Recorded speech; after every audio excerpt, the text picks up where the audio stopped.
Welcome back to our journey of Bible summary.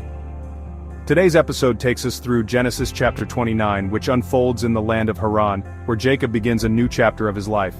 This is a story of love, hard work, and divine providence. Join us as we explore Jacob's encounter with Rachel, his agreement with Laban, and the twists that follow. After leaving Bethel, Jacob journeys to the land of his uncle Laban. At a well he meets shepherds waiting to water their flocks. Jacob learns they are from Haran and knows he is near his destination. As Jacob speaks with the shepherds, Rachel, Laban's daughter, arrives with her father's sheep. Moved by her beauty and kindness, Jacob rolls the heavy stone from the well and waters her flock. Overcome with emotion, he kisses Rachel and weeps. Rachel rushes to tell her father Laban, who warmly welcomes Jacob into his household. This marks the beginning of Jacob's stay in Haran, where God's plan continues to unfold. After a month of staying with Laban, Jacob offers to work in exchange for marrying Rachel. Laban agrees, setting the price at 7 years of labor. Jacob's love for Rachel is so deep that the 7 years feel like only a few days. This period highlights Jacob's dedication and willingness to work for what he desires. After 7 years, the time comes for Jacob to marry Rachel. A wedding feast is held, but Laban has other plans.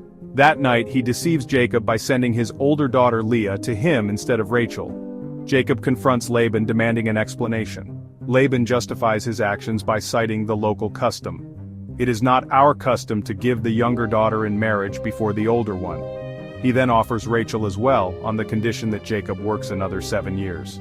Though hurt by the betrayal, Jacob agrees to Laban's terms, marrying Rachel a week later but committing to an additional 7 years of labor. This marks the beginning of Jacob's complicated family life. Leah, though married to Jacob, feels unloved compared to Rachel. But God, seeing Leah's plight, blesses her with children. She gives birth to 4 sons: Reuben, Simeon, Levi, and Judah. Each son's name reflects Leah's hope for Jacob's affection and her recognition of God's care for her. Meanwhile, Rachel remains childless, deepening the rivalry between the sisters.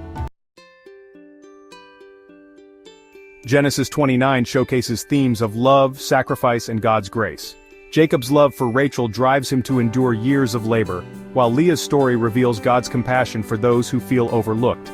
This chapter reminds us that God works through human struggles and imperfections to fulfill his purposes.